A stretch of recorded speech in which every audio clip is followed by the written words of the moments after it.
Yo, yo, yo, what is up? Good morning, it's your boy Crayola here. I hope you're having an absolutely fantastic day. I know I am. I know you didn't ask, you don't care. Anyway, let's get right into the video. Since its console beta released on the 27th of July, Splitgate has seen huge levels of growth, peaking just shy of about 70k according to some reports in such a small window of time. That huge growth during the beta success hasn't actually been without a few hiccups. Of course, the prevalent one being at the time, there was an overload on the server capacity with the huge influx of players that the beta brought. But other than putting players in queues so that the servers weren't overloaded and dropping the servers for a couple of days while they improved them, this went off pretty much without a hitch. It was all smooth, all things considered. Since then, Splitgate has officially launched with Season 0, bringing a new map of Carmen Station and a new contamination game mode which resembles Infected from Call of Duty, or where contaminated players have a melee only weapon and seek to contaminate other players by killing them, and once you are killed you switch sides and your role goes from trying to survive with a shotgun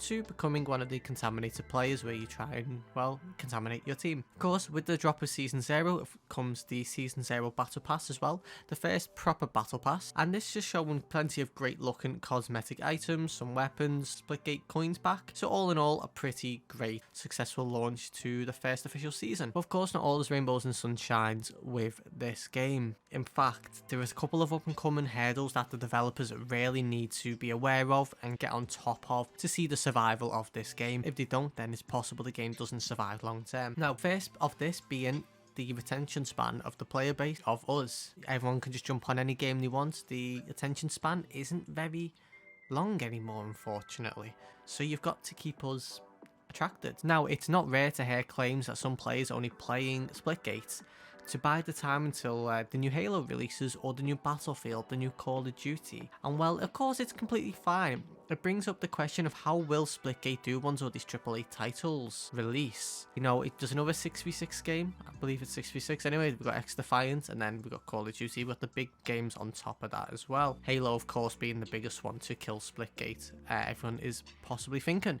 As base game, Splitgate does seem to have the requirements to survive, only if the devs put in the effort to ensure its survival though. Going back a couple of years, we can contrast this with another smaller development group game that had the hype and potential to be amazing, but just completely flopped. That game of course was Warface Breakouts. All that game needed to do is have a dedicated development team that would iron out the creases that happened with the first proper update, and it'd have been great, but they left it. They couldn't get it fixed, and well, the game fell to the dust. So what can it do to survive in a couple of months? Well, the list is endless. You just need to keep giving us fresh content, of course, new maps, maybe new movement mechanics. I know I've been seeing a lot of tweets about that. People want wall run and people want slide, and the issue with that is of course it becomes too much like the Call of Duty games like Black Ops. Maybe though, maybe sliding it would be a good mechanic. The thing with sliding is it will increase the skill gap in the game and make the better players a bit better and make the worst players a little bit worse. That's up for debate. That's another way they could improve it. Another way could be to bring in more content such as new weapons, new game modes. But of course, we're seeing a lot of tournaments with Splitgate at the moment, even getting tweeted out by the official Splitgate Twitter itself. So it looks like the future plans for this game may essentially go in that esports fashion. It might go more competitive. So its longevity might end up not being casual, and the casuals might go to Halo while this goes for the more hardcore player base. The issue with it going to the more esports competition player base is it brings another issue to the table. So for those of you that don't know, Splitgate has its own anti-cheat and manual ban system, which is great but not perfect. There's still of course ways to get around this. A popular cheating site for Call of Duty Warzone called Engine Onan actually posted a picture not too long ago showing that they have managed to create cheat already for Splitgate. They followed this tweet by promoting where to purchase said cheat on their website with a discount applied. Now of course, Engine Onan was one of the bigger popular ones for Warzone, so where they start, others are surely going to follow. That begs the question of, can Splitgate's anti-cheat and manual ban system survive an influx of cheaters? From the way other games have been, I wouldn't be surprised if it did become a rampant problem for a while. But as you can see from Engine Onan's tweet, developers are actively banning cheaters, so while some might slip through the cracks, most will get caught, especially in the more competitive environments when you're in the tournament. That's where they'll pay most attention to. But of course they're still banning them in the public matches, which is great and which is what's needed. But that's it for the video. Can you just leave me your thoughts and opinions in the comment section below?